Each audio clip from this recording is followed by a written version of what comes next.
Good evening, my brothers and sisters, and welcome to another episode of A Word with Pastor Webb. I'm your host, Pastor Webb, and we have a very special guest this evening, Mr. Michael Stevens, the Executive Vice President and General Counsel of Tampa International Airport.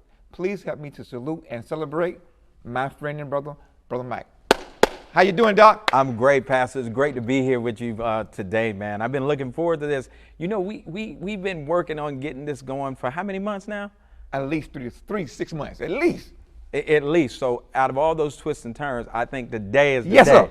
And yes, what's the sir. day? What's the day? The day, December 4th, man, Founders 2021. Founders Day. Alpha Phi Alpha. Of Alpha Phi Alpha Fraternity Incorporated, which I'm blessed to be a member of, and blessed to have you as my brother in that wonderful fraternity, man. So happy Founders Day. Thank you, Doc. Well, we're not going to prolong the time. First question, what's your story? Tell me how you grew up. So I'm the youngest of three boys. My folks are originally from Alabama, but I grew up in Florida, in Daytona Beach. My dad moved down to Florida. He was in construction work and all that type of stuff. So I grew up in Daytona Beach, youngest of three. My middle brother is about 6, 7 years older than me. So they were kind of gone when I grew up. So I almost grew up kind of solo in certain respects. Okay. But at that point, man, I left Daytona, went into the military after high school, went into the Air Force, was an air traffic controller. Oh, okay. Because the thing at that time, grew up with very, very meager circumstances. In other words, poor. Poor, right? Yeah. In other words, poor. If I'm just calling it what poor it is. Or po? Po. Yeah, poor would be an upgrade for po. Yeah. So I grew up po, right? And, when you're a kid, though, you don't really realize it. As long as you can kind of do what you do, you don't realize it. But, there was no college fund. There was none of that. And as a result, military was the way out. So that's what I decided to do because my middle brother was actually in the Air Force. And so I kind of followed in his footsteps. So you did 4 years? I did about 4 years in the Air Force, yes. Okay. And then picked up an ROTC scholarship for the Army and then went to Morehouse on that ROTC scholarship. All right, perfect, Doc. Okay, give me 3 words that best describe who you are and why. I would say focused, determined, and caring. And the reason I say focused is because, like I said, when you grow up po, you don't have any fallback plans. So you either focus on your business and what you're trying to get done, whatever those objectives are, or it's not going to happen, right? And as a result of that focus, you can be focused all day long, but if you're not determined, i.e. getting at it, going for it, putting in that work, then it doesn't matter. And, the other thing for me is, I care about folks, man. I'm that dude that you want between your problems, right? Between you and your problems. That's kind of how I try to live my life, whether it's for my friends, my family, my clients, any of those types of things. That's how I try to live my life. Okay. What are some of your hobbies? What do you like to do for fun? So when I can get out, I like to play golf, man. That's my thing right now. I'm not good at golf, but I love to play golf. That's my thing. It just relaxes me, man. You're out in the elements. And then traveling. I love traveling. I love different experiences, different culture, different foods, different scenery. I love to travel. So those are my 2 things. So if you can combine golf with travel, man, good. I'm good. So what are some of the places you visit? Israel? I've been to Israel. What about that? Yeah, I went to Israel as a part of, it wasn't so much for pleasure. This was with work as a part of a security delegation looking at cybersecurity, all these types of things. One of the most amazing experiences that I've ever had. So Israel was probably one of the transformative trips that I've had. Okay.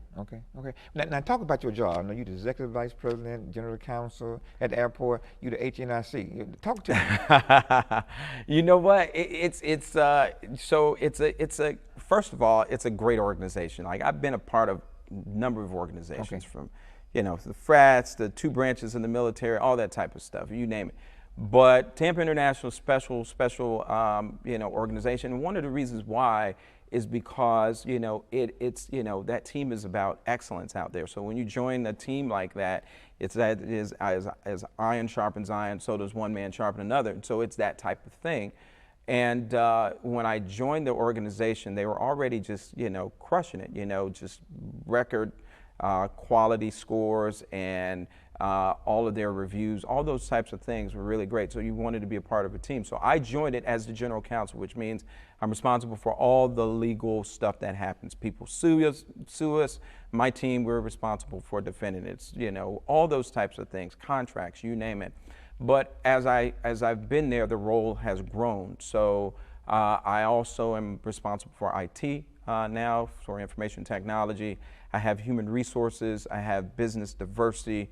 I have administration, which is all of our records management. Right. I have the risk department, which, any accidents you have there. And then I have government relations. And interestingly enough, all of those things are a result of some place along my path that I've either developed some expertise in or have had experience in. All right. So you like I said, you one of the big dogs. Are you the big dog? I'm not the big dog, man. I'm the dude that knows the dude that knows the dudes. Yeah. Well, tell me about, you worked at HART, H-A-R-T. You worked at the Talk about that. I was at the Hillsborough Transportation Authority, Right. known as HART, the bus system here in the county. And interestingly enough, the role was similar. I kind of started there running human resources because I had done a lot of labor employment law as a lawyer. Okay. And then again, kind of got in there, started adding, value, and the role just grew. So I picked up, legal, picked up IT, a lot of other things, very similar to the portfolio that I have at the airport.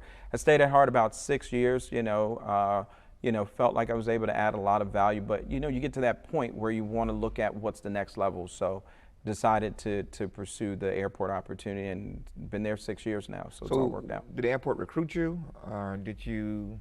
Kind of, sort of. So the guy that was there in the interim general counsel position as they were kind of transitioning with the role of general counsel, he was also the outside general counsel for HART.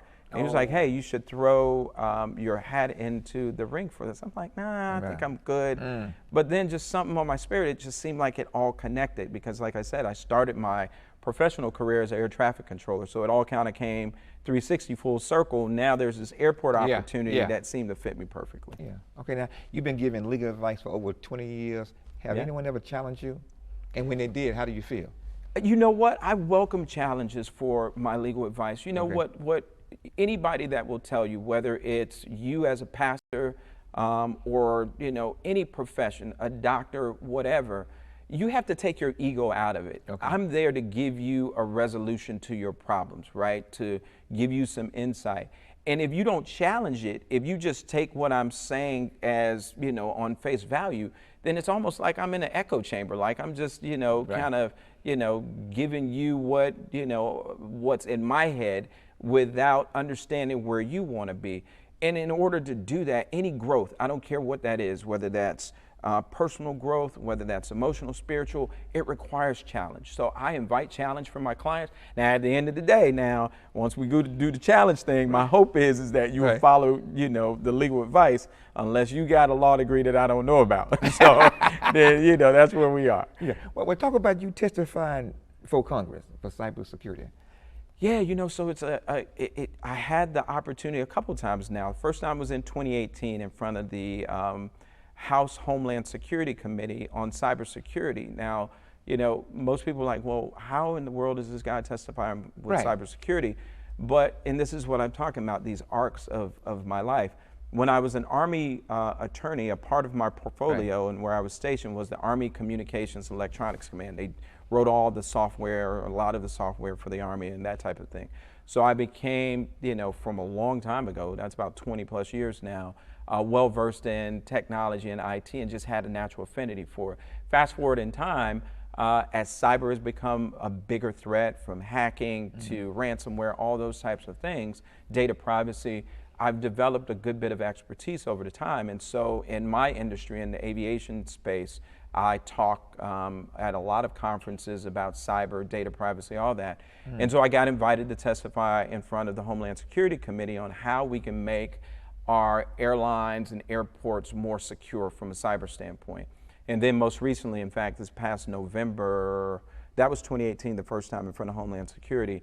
And then, I got invited back, particularly after all these other attacks we've had, the pipeline attacks, all these other things. And so they wanted to hear from me and a few other industry experts in various industries, not just airports, about cybersecurity, kind of help them craft some legislation. So that was the Transportation and Infrastructure Committee of the House, which is the largest committee in Congress. I just did that testimony this past November. So how did that make you feel? You're from Daytona Beach, now you're on TV testifying. I mean, you know what? be honest now. No, I mean, there's a certain element of pride. I will say that. I mean, I'm a kid that came from the dirt, man. I mean, like, when I go up to Alabama, and even when I lived in Alabama, you out there having your little 100-meter track races barefoot, man. That type of stuff, literally on dirt roads. Dirt road, right. So I came from that experience. Right. So to go from that to a kid that, probably wasn't focused as I should have been in high school, man. I graduated high school barely with a 2.0 GPA, which was probably one of the reasons I decided to go to the military. Now, always academically, I think, inclined and gifted, by my scores, but, the grades matter as well. And so I had to go and get my, my maturity level up. And the point that I'm making, though, is all those experiences, man, knowing where you came from, and then you're sitting in front of Congress testifying. Wow. You feel good about that. You feel like, if I can do that, it's available for anybody. Anybody, man. Yeah. So, and when you get done testifying, you just drop the mic. Yeah, kind of like that. But I wish in my mind I dropped the mic. But like, for real, you're like, thank you very much. Any questions? All right. Did your resume? You are a Morehouse man. Yes, Talk indeed. about your Morehouse experience. How was it? Man, listen. So I got out of the military on a scholarship, went to Morehouse College, and I had an opportunity to go to a lot of great schools. But right. Again, divine providence. I don't know how necessarily I wound up at Morehouse, and even how as I even think back as you asked me that question, how and what led me to apply there. My middle brother, was living in Atlanta, so that was one advantage. So I was trying to check out some Atlanta schools. But then Morehouse, man, it just kind of popped in. And I remember doing the application because you had to get accepted to a college before the Air Force would let me out, right? So I put my application in. Morehouse came back to me real quick. And I will tell you, that was just the best experience that I think a young man, particularly a young African-American male, can have, coming from that rich legacy. I mean, you have, the Dr. Martin Luther Kings, you have the Otis Mosses of the world, luminaries in theology, all these types of things coming from that experience, Samuel L. Jackson, all these guys, Spike Lee, and, to be a part of that. And the other thing, just like the frat, Morehouse is a brotherhood. There's a Morehouse experience that I would put up and beyond, a Harvard, any of these other places, because you at a Morehouse can be authentically you. You know how that is. You went to Cookman, right? Yeah. You don't have to make apologies for your experience. You don't have to make apologies for your perspective. But you talked about challenge earlier. All of my teachers, all of my instructors, all of my professors, they challenge you, right? They challenge you and they stretch you. So the short of it is, man, I wouldn't trade that experience for anything. Amen. Nothing. Amen. Appreciate it, Doc. Hey, where did you attend law school? And why? Why? I went to the American University in Washington, D.C., and the why was simple. Like, again, other opportunities, but, they were putting more financial aid on the table at the time, so I was calling what it was. Show me the money. Show me the money, man. And so I did a dual degree there, though. I did a master's in international affairs and foreign policy, and I did my law degree at the same time. Wow. Yeah, in D.C., because, that's the seat of power in this country, and it's not the world from a political standpoint. So it was just a phenomenal experience. I got a chance to work on Capitol Hill for a member of Congress who's still there. I got a chance to, you go to Supreme Court. You do all these different things. You got all these agencies. So again, going from Atlanta, from Morehouse, one chocolate city, to D.C., another chocolate city, again, where you can just immerse yourself in all these cultures. It was just a wonderful experience. So have you ever thought about going into politics? I did, and I have, and I certainly haven't ruled it out. In fact, one of the things that I came back home, for lack of a better word, to Florida, is because I thought about, when I got out of the military, if I run for office, I'd like to go back to my home state, which, even though I wasn't born in Florida, I was born in Ohio, but I was raised and reared in Florida. So it's my home state as far as I'm concerned. And one of the things when I was thinking about that process, because initially I started to stay in D.C. D.C. is that D.C., Maryland, Virginia area is a wonderful area to be. But I came back home because I thought about going into politics. But I will tell you right now, I'm focused on really just increasing my impact in other ways, outside businesses, what I can do as a member of our executive team at the airport, et cetera. Okay. Now this is a three-part question, so Sure. I need to read this here. Yeah. Talk about your military background, and then you was a special assistant to U.S. Attorney, and tell me about you being an air traffic controller. So it's funny. So I was in the Air Force, like I said, right out of high school, right? Because that was kind of my escape route. So you got to take this test about what, military specialty you would be in. And again, for me, like a lot of my influences were my brothers, my two older brothers, right? So my middle brother. So you're the baby boy? I'm the baby boy, yes. Yeah. So my middle brother, whom I, love my brothers, we are probably, other than my kids, I'm tighter with my brothers than anybody, on the planet. And so my middle brother was supposed to be an air traffic controller in the Air Force. I had no idea what an air traffic controller was, man. So because my middle brother was going to do that, although he didn't wind up ultimately doing it, when I went in the Air Force, I was like, of course, I'm going to be air traffic controller. Didn't know it was one of the harder kind of things in the Air Force, because you gotta, it's a lot. It's very complex. There's a lot involved, as you can probably imagine. It has a high washout rate from the school. But I decided to do it and went into it, loved it, excelled at it. And then, like I said, I'm enlisted at that time. And, you got these officers telling you what to do. And I told you earlier, I've kind of always had this kind of rebel streak in me. Right. Look, man, this guy's telling me what to do. I'm just as capable. So how do I become them? And that's when I looked for ROTC scholarship. And then took that, and then, like I said, Morehouse, and then law school and grad school. And then I got commissioned, from Morehouse. So I was an officer even when I went to law school and grad school, but you're not on active duty per se. But after I went back on active duty, after I finished law school, I was a JAG in the Army, which is, you've seen the TV shows and all that type of stuff. So I did that, and you get a chance to also potentially be appointed as a special assistant U.S. attorney. So where the U.S. attorneys that they normally have are prosecuting all these other cases, they'll take a JAG, or something like that, and you're prosecuting cases that happen. So it was a tremendous experience. It's where I got my first trial experience, all that type of stuff. So it was great. Okay, air traffic controller.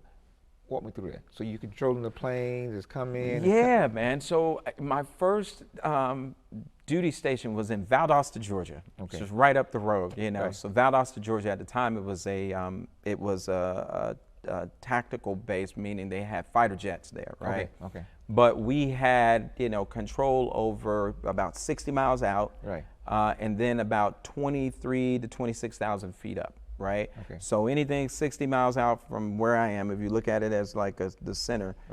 So that's everything coming out of Atlanta, going into Florida, because you're, stepping down in your airspace, so you're descending, as you leave Atlanta. So I'm like a 19-year-old kid, man. So to me, it's a stressful gig, because everybody's like, is it stressful? But to me, at the time, I'm 19 years old. It's like a video game in a way, as you just like the video game. The objective is make sure the dots don't touch, right? So that was it. But at the same time, it was challenging, right? And so I enjoyed it. It was an amazing experience. So here's the question. So you watching the screen, correct? Watching the screen. So what happened if the screen go blank? That's a great question. You know what? That's very insightful. Like, you must be an alpha man, because that's an insightful question. Yes. If the screen goes blank, they have these procedures called non-radar procedures, right? So, okay. And the cool thing about it is you got to know where your people are at all times. So it's kind of like you call them on the radio, check in where are they, and then you look at a map, and you got to keep them separated. Again, the objective of the game is don't let the targets collide, meaning the airplane with people in them. You don't want to ever do that. Right. So they teach us, they train us, the Uncle Sam spends millions of dollars training folks to be that best version to keep people safe. All right, okay, perfect, okay. What advice would you give to a young man or young woman who want to go into your profession? Here's what I would say. Obviously it's, be excellent, strive for excellence. There's a a saying or a notion out there that to be, exceptional at something is 10,000 hours, worth of time before you're really exceptional at something. But that 10,000 hours doesn't start necessarily when you're practicing law or whatever. It starts from when you're a kid, having that discipline and focus, making your bed. Something simple. I make my kids make their bed every morning, and they get mad at me like, Dad, why are we making a bed? It's not about the bed, really. It's about that focus, that routine, that consistency, right? And that is the bedrock. That is the key, in my view, Pastor, to the universe. It's consistency of effort. Right? You have to be consistent. I can go to the gym one day and work out 9 hours for that one day. I'm not going to get the results if you go 9 days in a row and work out for 1 hour. Right? Because that's consistency. Right. So if I had to say one thing to folks out there, it's consistency of effort and purpose. And for me, that starts with a couple of things. It's how do you think? Your thoughts drive what you believe. Your belief drives your actions, right? And your actions drive your outcomes, and that's all based on consistency. Yes. Boy, sounding good, Doc. Sounding good. Sound like an alpha man over there. That you know. Hey, now if you had one wish, what would it be? One wish now. One wish. One man, wish. That's a serious question. Yes. If I have one wish. One wish. My one wish would be to have more wishes. I'm just saying. You got to. Well, I like that. Right? Okay. But other than that, what would my one wish be? For myself to continue to be better, whatever better looks like, and to be able to activate and pass it on beyond me, because it needs to be bigger than me or you or anybody else. That's the way we progress as a society and as a species, right? So how do we get better? How do we stop all this foolishness and elevate our mindset? That would be my one wish, that people, including myself, would constantly look to how we can be better. Oh, okay, perfect. Now, what is the one thing that some know and others may not know about you? So, we talked about this a little earlier. I've always thought that I would go into the ministry, right? As a young shorty, I grew up in the church, Baptist experience. I'd be that kid reporting out during Sunday school and this and this and this and that. But like I said, I've always had somewhat of I wouldn't call it so much of a rebel spirit as an inquisitive spirit. So if a good pastor like you would tell me something about the Bible, and if I see a little inconsistency, I have to probe that because it has to make sense to me. Right. And a lot of times you do that and they're like, Michael, you go sit down over in the corner because you're asking the questions.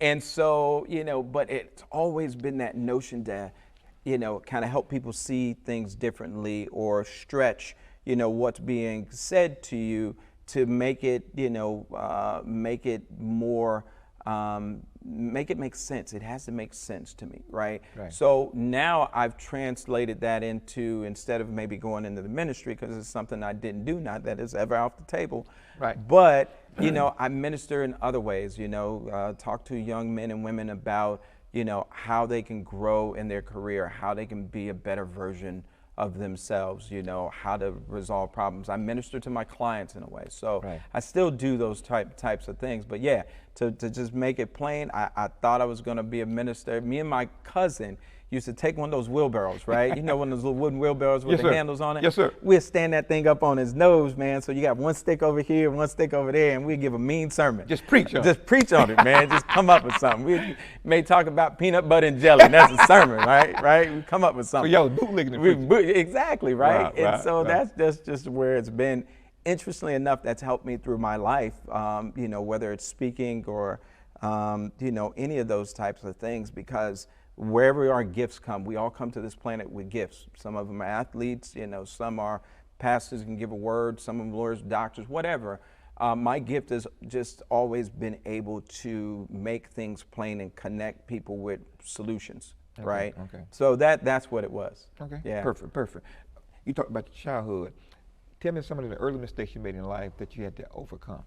You know what? I think that the early mistakes that I made, I think, by most people's estimations or perspective, I've always been a smart kid, I think, in terms of loving to learn and knowledge and books. Like I said, I grew up very poor.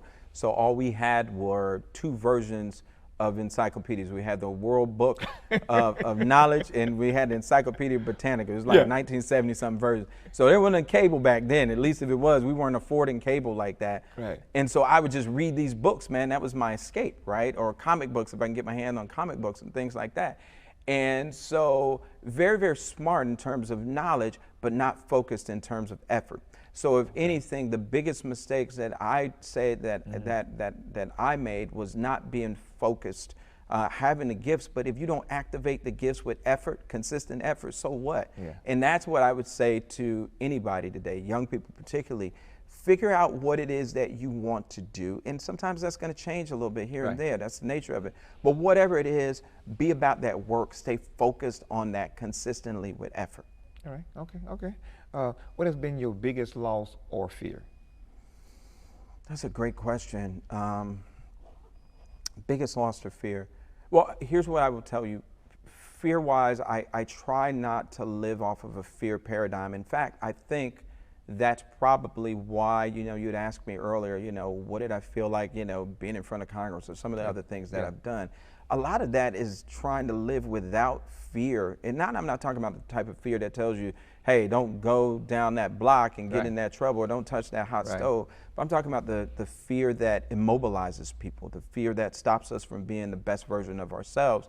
Because if I was fearful and subscribed to a paradigm of, well, they're never going to accept me, then you won't even take action. You can't focus and take action because you've allowed your thinking to be corrupted by fear, right? And so for me, I try not to live with a spirit of fear. I try to live with a spirit of abundance and potential. Now, as far as loss is concerned, I lost my mother not too long ago from COVID. And I think for me as a man, that was probably the most impactful because, and you don't think about it, it's not like I was talking to my mother all the time, but like, most of us, we love our mother. Right.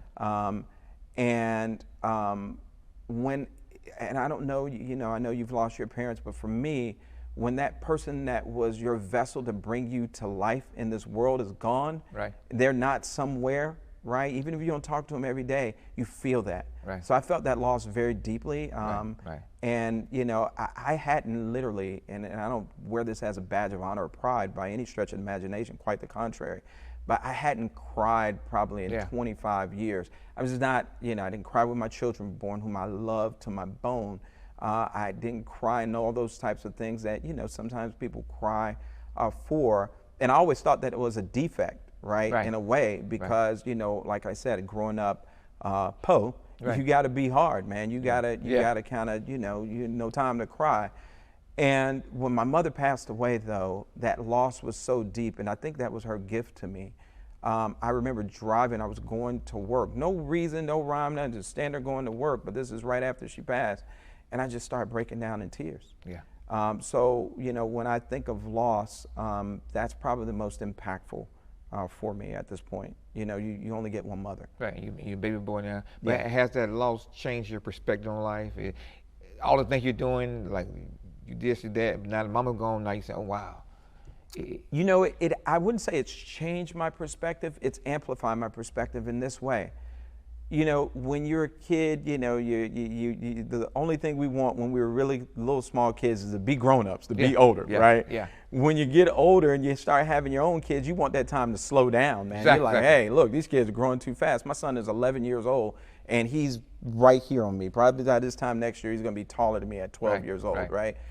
So you wanted to slow down. What that loss demonstrated to me, particularly when it's right up on you, we've lost people along the way, grandparents, this and this and that. But when it's that generation right before you, it amplifies your notion that life is precious and that you better do something with this time because you aren't guaranteed this time. My mother had been fully vaccinated, and still she had one of those rare breakthrough cases, and it just went quick.